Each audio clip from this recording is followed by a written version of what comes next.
कथा तशी खूप प्राचीन आहे. एक गुरु आपल्या आश्रमासाठी खूप चिंताग्रस्त होते. ते वृद्ध होत चालले होते आणि त्यांना उरलेले जीवन हिमालयात घालवायचे होते.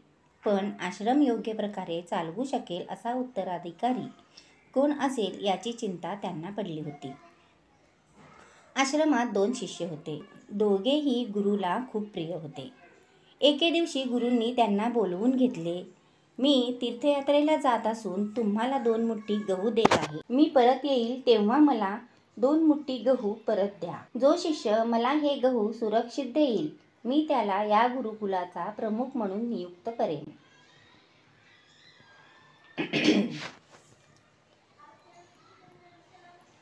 दोघांनी गुरूंना आज्ञा पाळू असे वचन देऊन निरोप दिला. काही महिन्यानंतर गुरु परत आले. त्यांनी दोघांपैकी एका शिष्याला बोलावले.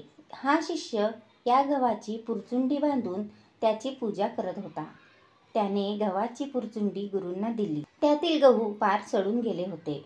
आता त्याचा कोणताही उपयोग नव्हता. नंतर गुरूंनी दुसऱ्या शिष्याला बोलावले. तो गुरूंना आश्रमामागे घेऊन गेला. तेथे त्याने गुरूला समोरचे शेत दाखवले व गुरूंना सांगितले, हे तरारून आलेलं पीक पाहताय ना, ते तुम्ही दिलेल्या 2 मुठी गव्हातूनच उभे राहिलेले आहे. त्यामुळे मला क्षमा करा. तुम्ही दिलेले गहू मी तुम्हाला परत देऊ शकत नाही. डोलणारे हिरवेगार पीक पाहून गुरु प्रसन्न झाले. ते म्हणाले, जो शिष्य गुरूंचे ज्ञान वाटतो तोच उत्तराधिकारी होण्यास पात्र आहे. गुरूंसाठी हीच खरी गुरुदक्षिणा आहे. सामान्यतः गुरुदक्षिणेचा अर्थ बक्षीस वा आर्थिक मोबदला असा घेतला जातो, परंतु तो खरा नाही. गुरुदक्षिणेचा अर्थ व्यापक आहे. गुरूंकडून प्राप्त झालेल्या शिक्षणाचा किंवा ज्ञानाचा प्रचार व त्याचा योग्य उपयोग जनकल्याणासाठी करावा, हीच खरी गुरुदक्षिणा आहे. गुरुदक्षिणेचा अर्थ शिष्याच्या परीक्षेसंदर्भातही घेतला जातो. गुरुदक्षिणा गुरुप्रती सन्मान व समर्पण या भावनेचे प्रतीक आहे.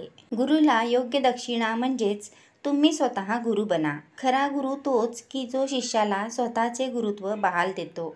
गुरुदक्षिणा अशा वेळी दिली जाते किंवा घेतली जाते ज्यावेळी शिष्य गुरूंना दिलेल्या ज्ञानाने ओथंबलेला असतो, अर्थात शिष्यच गुरु होण्याच्या स्थितीत आलेला असतो. गुरुजवळचे समग्र ज्ञान जेव्हा शिष्य ग्रहण करून घेतो आणि गुरुजवळ देण्यासाठी काहीही उरलेले नसते, तेव्हा गुरुदक्षिणेचे सार्थक होते. सप्तरंग भक्तीमध्ये आपले स्वागत आहे. कथा आवडल्यास लाईक करा व चॅनलला सबस्क्राईब करा. धन्यवाद.